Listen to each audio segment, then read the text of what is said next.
नमस्कार, मैं हूं योगेश चक्रवर्ती और आप देख रहे हैं रैड नेटवर्क। विकासशील इंसान पार्टी यानी वीआईपी पार्टी के राष्ट्रीय अध्यक्ष मुकेश सहनी ने 5 जुलाई को डिजिटल रैली के जरिए बिहार में होने वाले आगामी विधानसभा चुनावों में निषाद सम्मान के साथ सभी जातियों को टिकट देने का ऐलान किया।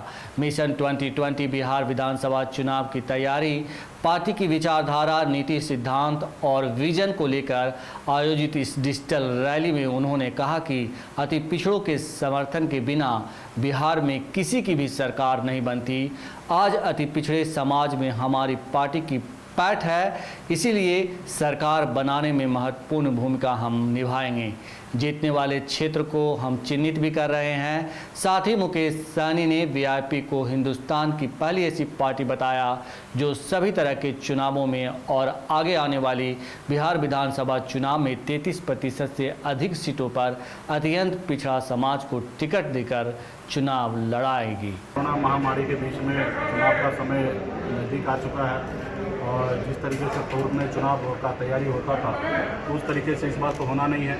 तो इस बार हम लोगों ने सोशल साइड का माध्यम से डिजिटल रैली करने का निर्णय लिया है और गांव-गांव तक, टोला-टोला तक अपने लोगों को जागरूक करने के लिए आज हमने डिजिटल रैली के फेसबुक लाइव के जरिए लोगों को संबोधित किया है। इसी तरीके से हम लोग, हमारे पार्टी के सभी पदाधिकारी अलग अलग क्षेत्र में, अलग अलग जिला में इसी तरीके से लोगों के बीच में कनेक्ट होने का काम करेंगे। आज हमारा बिहार विधानसभा चुनाव के 2020 के लिए आज हमारी पहली वर्चुअल रैली रहा और आने वाले समय में इसी तरीके प्रकार के हम लोग काम करेंगे पूरे प्रदेश में। ज़्यादातर कई पार्टियां इसका विरोध कर रही हैं डिजिटल रैली का, कि कह रही हैं कि पैसे वाली पार्टियां ही ये काम कर पाएंगी और गरीब कैसे पहुँच। नहीं, ठीक है, देखिए उस पर जैसे है कि कुछ पॉलिटिकल पार्टी है बिहार में जो आप मानते हैं और आपको भी पता है कि उनके पास अपूर्ण संपत्ति है, संसाधन है, उसके जरिए वो बहुत कुछ कर सकते हैं, लेकिन हम लोग उतना कुछ नहीं कर सकते हैं।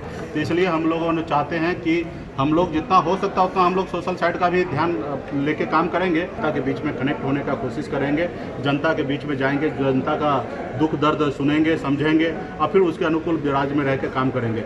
घर में बैठकर आप क्या सोच सकते हैं? आप सिर्फ सत्ता लेने के लिए आप नहीं रह सकते ना, आपको जनता के बीच में उतरना भी चाहिए। चाहे वो हर पॉलिटिकल पार्टी को जाना चाहिए, जनता के गांव, घर, सड़क देखना चाहिए कि किस तरीके से आज समस्या है। तो घर में बैठ के सत्ता प्राप्त कर लीजिए और फिर 5 साल राज कीजिए, ऐसा हम नहीं चाहते और जनता भी को भी ऐसा नहीं होना चाहिए।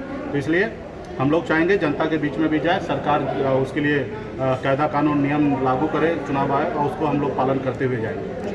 आपकी पार्टियां जो है इस बार कितने विधानसभा, वो सब समय आएगा तो आप लोगों को पता चल जाएगा। ठीक है। अच्छा, एक सवाल मुकेश जी, आज जेडीयू ने एक पोस्टर जारी किया है राजद के खिलाफ, तेजस्वी यादव के खिलाफ 24 संपत्ति का खुलासा का दावा किया है स्थापना दिवस पे। अरे भाई, उन्होंने अपना 15 साल का रिपोर्ट कार्ड जनता के बीच में लाना चाहिए ना। 15 जब 2005 में बिहार में 39,000 करोड़ कर्ज था, आज 1,68,000 करोड़ रुपया कर्ज हो गया। इसके ऊपर आप ध्यान दीजिए ना। दुनिया में 1,000 डॉक्टर के ऊपर, 1,000 आदमी के ऊपर एक डॉक्टर होता था, आपके इधर 22,000 लोगों पे एक डॉक्टर है। बिहार का स्वास्थ्य व्यवस्था कहाँ आप ले गए? आज 1-1 लाख शिक्षक का वैकेंसी है, खाली है पद। आप 5 साल से सो रहे थे। 5 साल पहले आपको भरना चाहिए, हर साल आपका 20-20 हज़ार, 25-25 हज़ार शिक्षक को बहाली करना चाहिए था, ताकि बिहार का बच्चा अच्छे से पढ़ लिख के काबिल हो सकता था। आप अपना रिपोर्ट कार्ड जारी कीजिए ना। रहा कि कानूनी व्यवस्था में अगर कोई गलत किया है तो उसको कानून उसको देखेंगे। आप तो सरकार हैं, आप अपना रिपोर्ट कार्ड पेश करना चाहिए, ना ही कि मुकेश सहनी हो या अन्य किसी व्यक्ति विशेष पे आपको टिप्पणी करना चाहिए। हाँ, उसके लिए कानून व्यवस्था बना हुआ है, कानून अपना काम करेगा। क्या मानते, पोस्टर क्या जनता को ध्यान भटकाने की कोशिश? जनता का ध्यान भटका रहे हैं और सरकार कहीं ना कहीं अपने जवाबदेही से पीछे हट रहे हैं और जनता को इस बार सोचने की आवश्यकता है। जनता को ऐसे लोगों से दूर जाने की आवश्यकता है जो जनता के लिए, हित के लिए नहीं, वो सिर्फ चुनावी मैदान में आने के लिए, तैयारी करने के लिए खाली ये काम कर रहे हैं। आज देखिए, डिजिटल रैली 1 महीना पहले से माननीय नीतीश कुमार जी चालू कर दिए। आज जबकि उनके पास जवाबदेही है बिहार के जनता के लिए काम करने का, और वो काम नहीं करके ये काम कर रहे हैं। एक बार हम लोग विपक्ष में हैं तब भी हमने 1 महीना लेट से चालू किया, क्योंकि ये लोग आगे घुस चुके हैं। तो हमें भी जनता के लिए न्याय और उसके लिए संघर्ष कर रहे हैं, लड़ाई लड़ रहे हैं। जब तक हम लोग अपनी बात को नहीं रखेंगे तो फिर हमारे जनता कैसे समझेंगे? इसलिए आज हमने निर्णय लिया कि हम करेंगे, लेकिन ये सरकार को काम था, सरकार जनता को ध्यान देने की आवश्यकता था, टेस्टिंग कराना चाहिए था। आज देखिए, बिहार में हजारों लोग का टेस्टिंग नहीं हो रहा है। माननीय मुख्यमंत्री जी एक सभापति के सामने में कांटेक्ट में आए तभी उन्होंने जांच करा लिया। जितना आप अपने जान का फिक्र रखते हैं, अपने लिए 12 घंटे के अंदर में आप जांच करा लिए, उतना ही फिक्र आपको जनता का भी रखना चाहिए। जनता का भी इसी तरीके से जांच कराना चाहिए। आज बिहार में हजारों लोग, लाखों लोग बगैर जांच का अभी इसी तरीके से सर्दी बुखार का, कोरोना का शिकार है, अपने घर पे इलाज करा रहा है और सरकार उसके ऊपर ध्यान नहीं दे रही है। तो सरकार को कहीं ना कहीं अपने एजेंडा से बाहर जाके लोगों को गुमराह कर। वीआईपी का क्या मुद्दा होगा? जी हाँ, वीआईपी पार्टी का इसका क्या मुद्दा होगा बिहार? देखिए, हमने अभी बात को रखा ना कि बिहार में खास करके जो सबसे बड़ी समस्या है कि युवा को रोजगार नहीं मिल रहा है। दूसरे राज्य में जाके उन्होंने तकलीफ के साथ सारा जिंदगी अपनी जी रहे हैं। तो हमारा मुख्य उद्देश्य होगा कि बिहार में हमारे युवा साथी को रोजगार मिले। इसके लिए सबसे पहले लॉ एंड ऑर्डर को ठीक करना पड़ेगा। लॉ एंड ऑर्डर ठीक होगा तो आपके बड़े बड़े उद्योगपति, बड़े बिजनेसमैन बिहार में आएंगे और फिर बड़े बड़े फैक्ट्री खोलेंगे। जब तक उसका लॉ एंड ऑर्डर ठीक नहीं होगा तब तक कोई भी बिजनेसमैन या उद्योगपति बिहार में रुक नहीं करेंगे। तो हमारे लॉ एंड ऑर्डर के साथ साथ हम चाहेंगे कि बिहार के लोगों को रोजगार मिले। बहुत ऐसे राज्य है जो अपने राज्य को आगे बढ़ाने के लिए बहुत सारे सब्सिडी देते हैं बड़े बड़े बिजनेसमैन को, ताकि उस राज्य में आके काम करें। आज हम लोगों को भी इसी तरीके से बहुत सारा फैसिलिटी देंगे ताकि उद्योगपति को, ताकि वो दूसरे राज्य से बिहार में आके काम करें। आज जैसे इंपोर्ट की बात है तो हर राज्य 3.5 लाख करोड़ रुपया का इंपोर्ट होता है भारत में, लेकिन बिहार कुछ भी नहीं करता है। तो हम चाहेंगे कि बिहार में जो बिजनेसमैन बिहारी है जो दूसरे राज्य में रहकर इंपोर्ट करता है, वो बिहार में रहकर इंपोर्ट करेगा तो 1 करोड़ के पीछे 18 लाख रुपया सरकार को रेवेन्यू आएगा इंपोर्ट पे।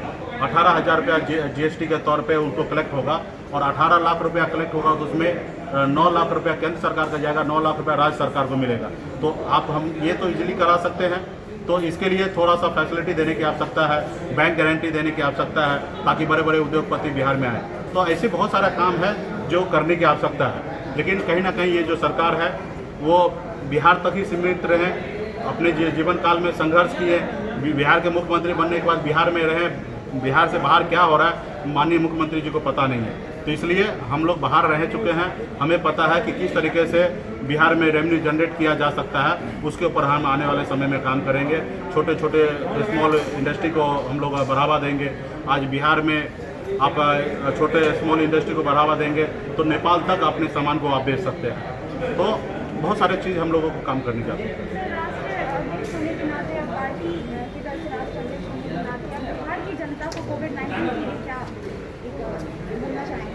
कोविड-19 में मतलब बिहार की जनता से अपील है कि जरूरी नहीं है तो घर पे रहे, जितना हो सके उतना सेफ रहे और घर से कम निकले और हमेशा चेहरे पे फेस मास्क लगा के रखे, समय समय पर हाथ धोते रहें और इससे बचाव करें, क्योंकि देश दुनिया में अभी तक इसका वैक्सीन नहीं निजात हो पाया।